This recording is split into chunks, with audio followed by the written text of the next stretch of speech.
Alrighty.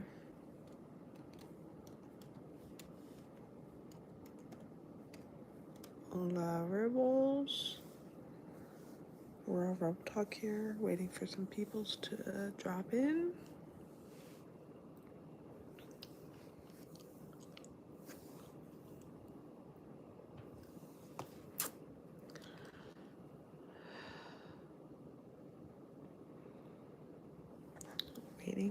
Waiting for some peoples to drop in. If you are tuning in after this live is already done, and tuning in later, just know that I'm gonna be sharing some very cool things today. So let's see, let me get that prepared actually.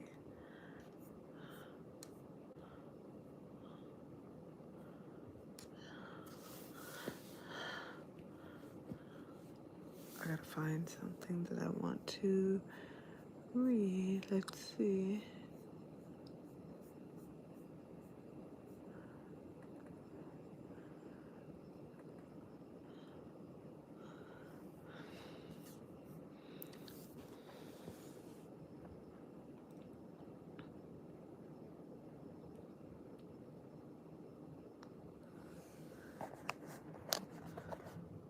Alrighty.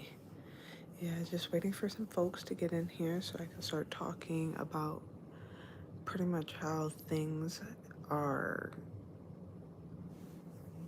shifting for me. And I feel as if I'm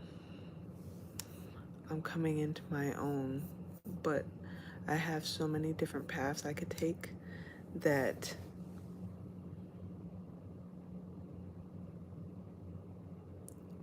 it's like, yeah, I have so many different paths I could take that it's hard choosing one. But the moment I choose this one path, it's gonna change. Everything's gonna change for me. So it's like, it doesn't matter which path I take. Any road I take and focus my energy on is gonna do good for me. I'm just trying really hard to decide which path to take. So, yeah. So if you're here, welcome. Lately I've been reading a lot of my poetry, which I'm gonna read some of my poetry soon. So stay tuned for that. Like some of my poems tonight. So stay tuned for that. Hi, hi, Rebels. Hi.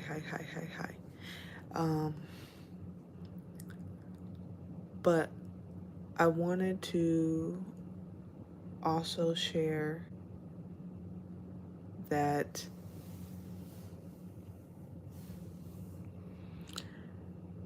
that I might be selling some of my poetry later. Like I might be actually like making posters or something like that with my poetry on it. That's what I'm contemplating, if I'm gonna do that or not. See, I'm stuck at a crossroad and there's like so many different avenues I want to take. I don't know which road to take. I can do my book, I can do my poetry, and I want to do open mic nights. I definitely want to do open mic nights. See, I'm stuck at a crossroad where I can do different avenues. I want to do my clothing line. I want to do my everything. I want to do my podcasting. So it's like I have to choose one direction to go in, and it's hard for me because I want to start doing everything all at once. But then again, I'm just one person, so it's hard. So I have to focus really on what I want to do. And that for me is the really hard part, is like trying to focus on what I really want to do, because I want to do all these things. So anyways, let me get into it. Um, this is a poem I wrote in 2019, and it's called She's, quote, Too Perfect, unquote, Crime. Here we go. I could drop a bomb, but I'd rather let the lie continue on. You swear you got the best of me. When I was playing nationals, you were playing little leagues. Your cues were so easy to read, so I dug up some dirt and then I planted some seeds. You're growing from the very lies I conceived, but you in fact believed, yet you thought I was foolish indeed. See, I thought you could read the stories I gave and find which parts didn't belong, tear at the seams. There was a secret in between the lines you failed to see, one that had pinpointed my plan and this master scheme. Now it's just a laughing matter. See, I'm a magician, a mad hatter, a deck full of jokers which always trumps aces, depending on which games, case by cases. And I love the blame game because I'm addicted to the shame. For me, it blends my name, warning anyone that comes after me that I made the Hall of Fame. Boom! Snap it up. Snap it up. Snap it up. So, that was my poem. She's, quote unquote, too perfect, crime. And then, let's see. And then I wanted to read some of my book because I think I said I was going to read some of my book before and I never got around to it. So this is what I'm going to read. It's from my book that I wrote.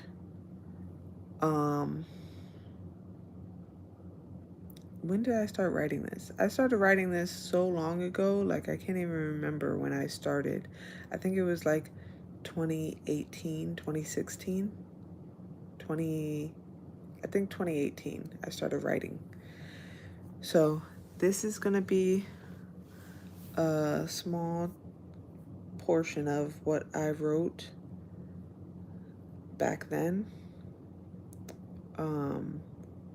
I've revised it a couple times, but as far as this is my book, okay? I'm just going to start reading.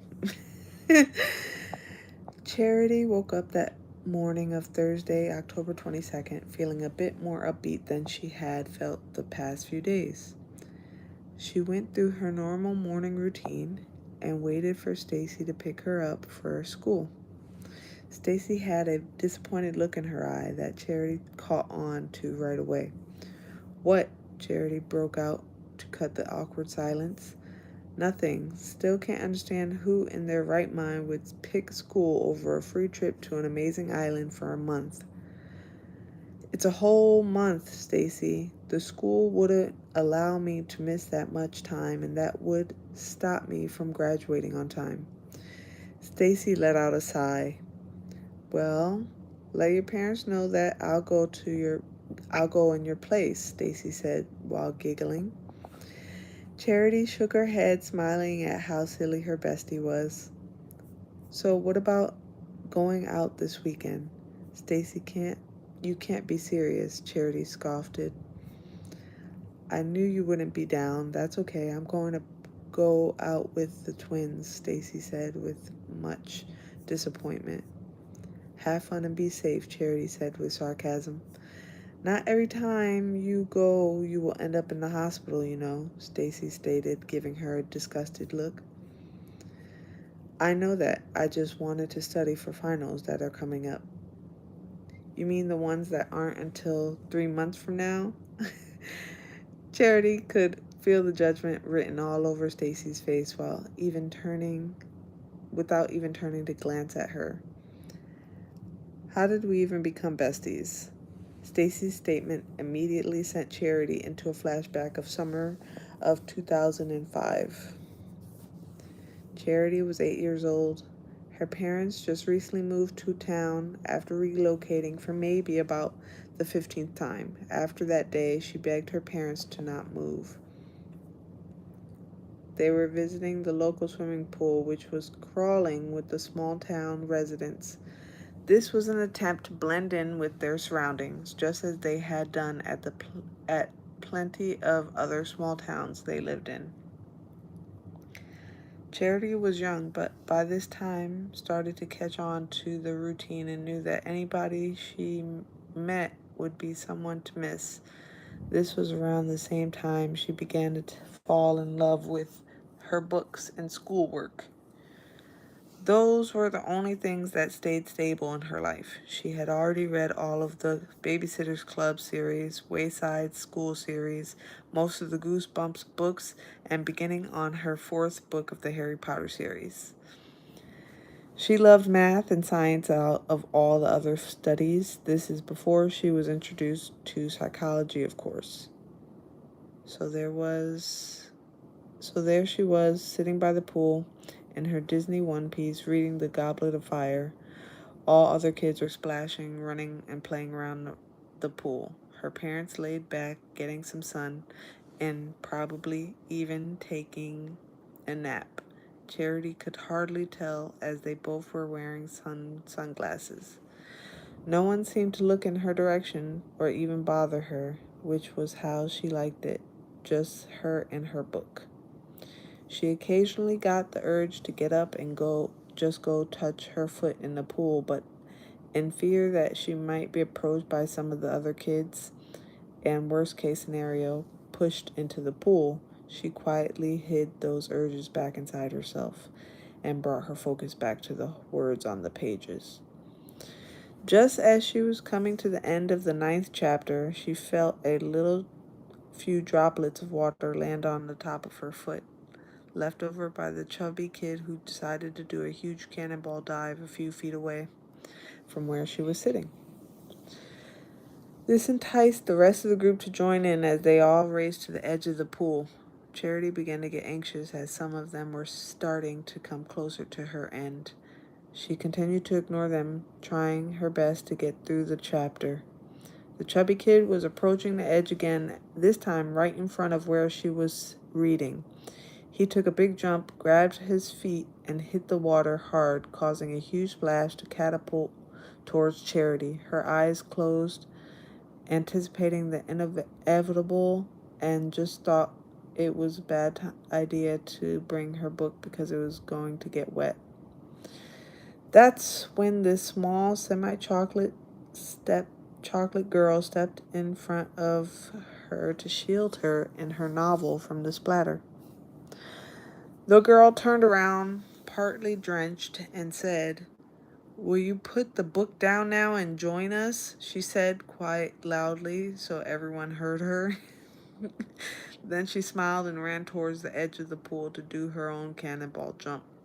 This time the splash didn't reach anywhere close to where Charity was sitting, but she still shielded her book just the same. Once the small girl reached the surface, she wiped her face full of water and looked over at Charity. "Come on, girl, you owe me one," she said, smiling again before continuing on swimming. Charity watched as she swam to the stairs, got out, and started heading her way again. This time Charity's heart was nearly in her throat. She could hardly breathe. The girl walked up to her dripping in water and placed out her hand. Charity looked at it for a moment, knowing if she grabbed it, there would be no going back. "Come on now, did you come to the pool and not expect to get wet?" she said, more softly now than the other time she had spoke. Charity took a deep breath, placed her Harry Potter book underneath the towels in the beach bag they had brought, and turned back towards this girl, who was sure somehow that this girl wasn't someone you could just say no to. Charity took her hand. I'm Charity. Nice to meet you, book girl. I'm Stacy." Once Charity got up from that beach chair, they had been a part of each other's lives ever since. All right.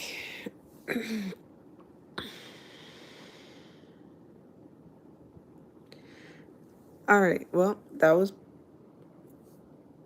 some of my book, which, as you can see, I'm not going to finish the rest of it, but that was some of the chapter. I didn't do anything, so why would I save it? Don't save. Okay, so yeah, that was some of the chapter. Let me go back. What the fuck did I do? I didn't do anything. Okay.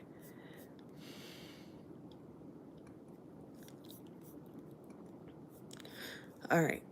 So yeah, that was some of the chapter, some of the beginning chapters of my book. But yeah, I'll read one more poem. Let's see if I can find a good one.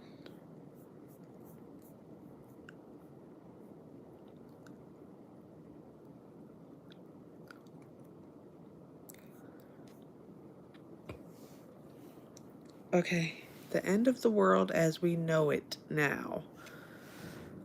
I wield the sword, heavy but balanced.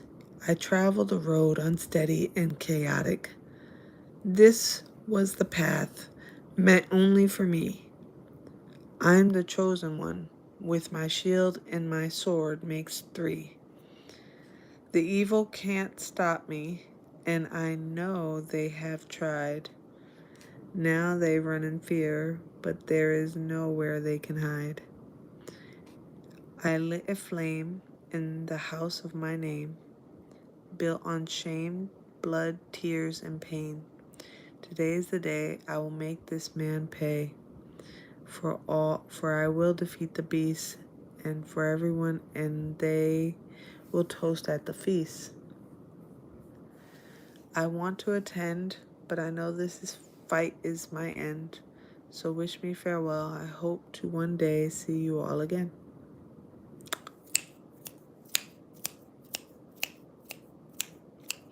Snap it up. Snap it up. Snap it up. Snap it up. Anyways, that was pretty interesting.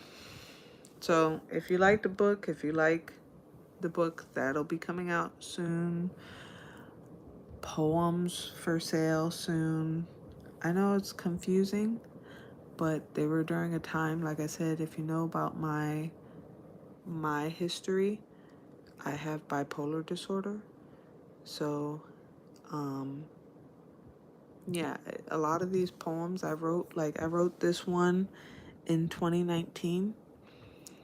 So, a lot of the poems I wrote, I wasn't on medication at the time. So, now that I am, I can give you let me go to my home and let me read you a poem that I recently wrote that's more recent, where I'm on medication. Okay, this one.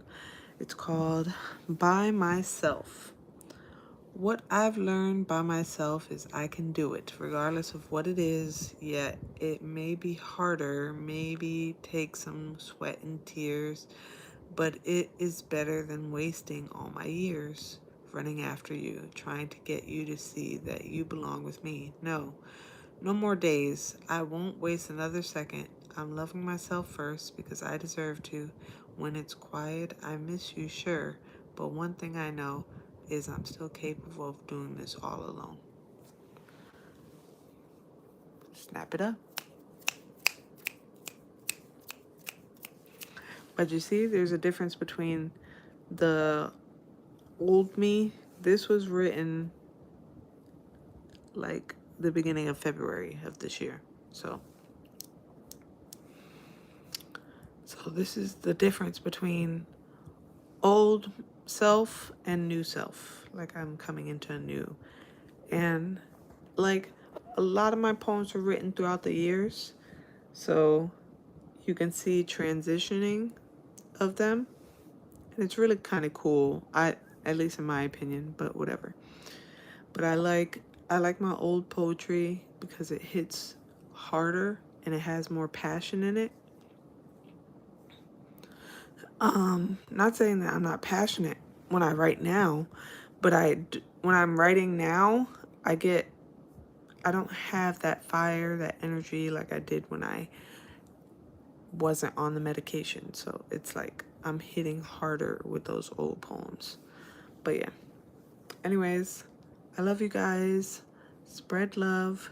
Think for yourself. Live free.